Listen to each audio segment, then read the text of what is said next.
Hi everyone and welcome back to my channel. My name is Maor.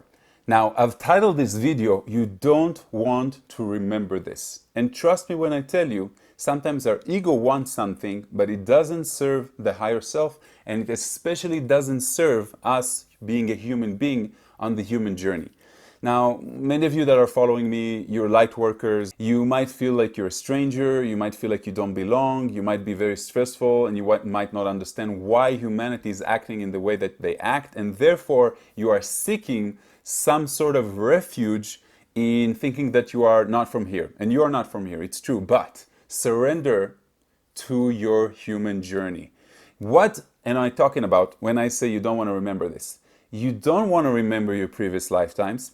Okay, you don't want to remember who you truly are, okay, because there will be a contrast between who you truly are and what you're experiencing here. You have come here, I will say this 1,000 times, and every time I get excited about it, you have come here to know what you are not. Because the only way to understand what you are is to understand what you are not. Okay, it's like having a bad relationship and learning from it in order to improve, and in your next relationship, you will know exactly what you don't want. And therefore you will know what you do want, right? We're talking about a dual experience. So heat cannot exist without the definition of cold. High cannot exist without, or tall cannot exist without the definition of short. Beauty without ugliness. They are in contrast. One does not exist without the other. So you are light and you are, or you came here to experience a short journey in something that you can define as darkness. Okay, it's a dark world. It's very, very far away from the beauty of creation. It's so far away that we decided to disconnect completely and forget who we truly are. And this is what I don't want you to remember. And this is why my guides or my higher self told me, focus, stop escaping. Okay, you can't escape. We always escape. We escape to alcohol and weed and drugs. We escape to sleeping too much when we're depressed. Some of us escape to 3-hour meditations. Every one of us has a way to escape back into that state. The reason that we escape to these things, some of them bad for us, some of them good for us, depends on the definition of if you're addicted to it or not, is that that's our normal state.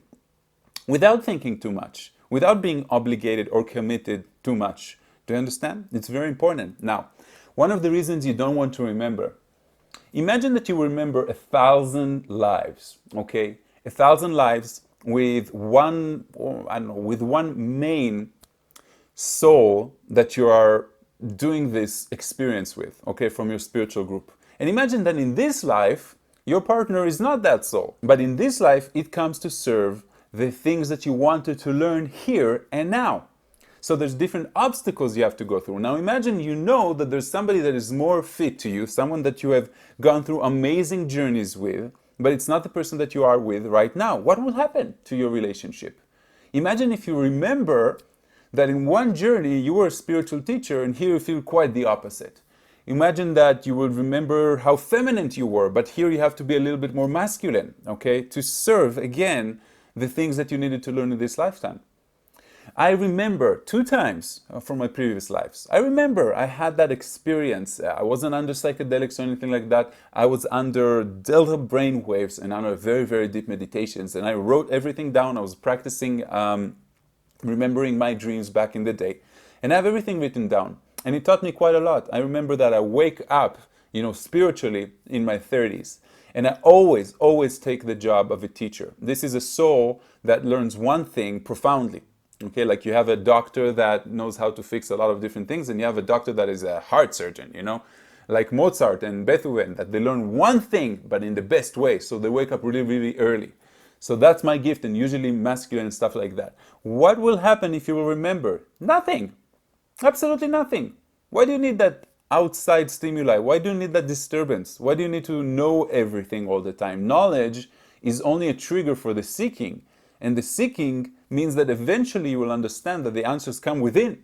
And nothing outside is real anyway. So what's the difference? Why do you have to focus on the outside world? Why do you have to know everything? There's nothing you can do with that, okay? And you will know that in the beginning you will read a lot of books and read a lot of channeled information, follow a lot of people on YouTube, but eventually with time, you will put some of those things aside and know how to really take the ones that are important once in a while. And everything else will come as a perfect download, intuitive information that you will receive when you're ready to receive it in perfect timing. And when you're asking for things outside of that, like recollection of who you truly are, you know who you are, you forgot. And now you're starting to remember. And that essence that is inside of you, that love, that purity, that light, that information, it doesn't mean that you have to know everything. The more you know, the less happy you are. And this is scientifically based, okay? If you've ever traveled in South America, in third world countries like India, notice that people there are much happier than people in the West. The Westerners come as travelers and they feel pity and bad for the people of South America. Oh, they don't have any food, and some of them are still sitting in the streets. And the ones that are there, they're mocking us because they see that we are not really happy, because we always look for material possession, because we're always looking for things outside of ourselves. We want to go see that place.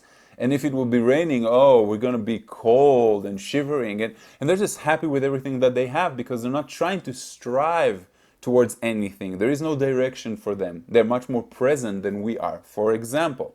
So the more knowledge we have, and by the way, the smarter you are, the more you overthink things. The simpler you are, the happier you are. You know, what do they actually need? And we're jealous of them because we see their happiness and that simplicity that they have. And we want that too. But we can't reach it from understanding and remembering who we are. You know, we can reach it in a different way. It would be very uncommon for me to find someone that is a pure genius and is also very simple, light-hearted, and happy person. So take that under account when you are seeking things outside of yourself. And let me tell you one more thing. This is my take on this, which has changed my life over the years. I was a seeker of information. I gathered enough information, and then I was warned 2 times that I should always remember that I came here on a human journey and not try to escape. And this actually opened up my heart for the experience of marriage and having children, and it opened up my heart to become more aware of the negative emotions and accept them. And that opened up my excitement and love, because once you open up yourself to fear and negativity and sadness and remorse, then you open up yourself for more excitement and more love and everything that is positive in the world. Now, when you focus on the human journey, you're actually rooting yourself more as a tree into the ground. And the only way that a tree, a human spirit, can grow spiritually is by having those deeper roots in the human experience.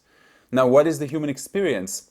Suffering, responsibility, money, manifesting things, having a body, being the spiritual guide of the body as the body moves through the motions of life itself. That's the human journey. Surrendering to everything that happens, understanding that we pre-plan things, remembering who we truly are, but not in a way of information, but as an essence, as a resonance of God's light, okay? All of these things and many more are a part of the human journey. I hope you understand that. I hope you take even just one piece of information from this video. Namaste, my friends. I'll see you in my next video.